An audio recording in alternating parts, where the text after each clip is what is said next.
सास बहू की अनोखी कहानी। ड्राइंग रूम में एक पिता और उसका बेटा बैठे थे। पिता पेपर पढ़ रहे थे और बेटा मोबाइल में व्यस्त था। अचानक ड्राइंग रूम में बैठे बाप बेटे दोनों को किचन से कोई कांच का बर्तन टूटने की आवाज आई। आवाज से बेटे को कोई फर्क नहीं पड़ा, किंतु बाप के कान खड़े हो गए।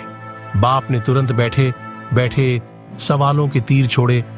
क्या टूटा, कैसे टूटा, किसने तोड़ा? पास में बैठे बेटे ने कहा, पिताजी क्यों अपना बीपी बढ़ा रहे हैं? मैं यहीं से बता सकता हूँ कि कांच का बर्तन किससे टूटा होगा।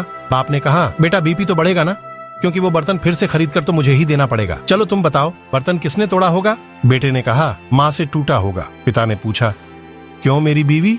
क्यों तुम्हारी बीवी क्यों नहीं? बेटे ने कहा, मेरी बीवी समझदार है। पिता का मन नहीं माना तो तुरंत किचन की ओर चल पड़े। वहां जाकर पूछा कि बर्तन किसने तोड़ा, तो उनकी पत्नी सामने आई और कहा, मुझसे टूटा है, क्या करोगे? उन्होंने कहा, कुछ नहीं करूंगा, मैं नया खरीद कर दूंगा, मगर चीजें संभाल कर इस्तेमाल करना।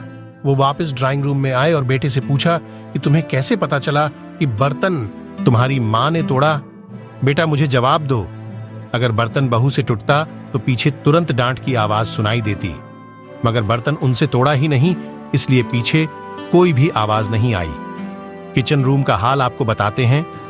ससुर के जाते ही बहू ने सास के पैर पकड़ लिए और कहने लगी, मजी आप बहुत अच्छी है, हर बार आप मेरी गलतियां छुपा देती हैं। दोस्तों, कहानी का सार बड़ा ही सिंपल है। अक्सर हम लोग किसी भी सिचुएशन के बारे में अपनी अपनी धारणाएं पहले ही बना लेते हैं और सोचते हैं कि वही सच है, मगर ज्यादातर बार ऐसा नहीं होता।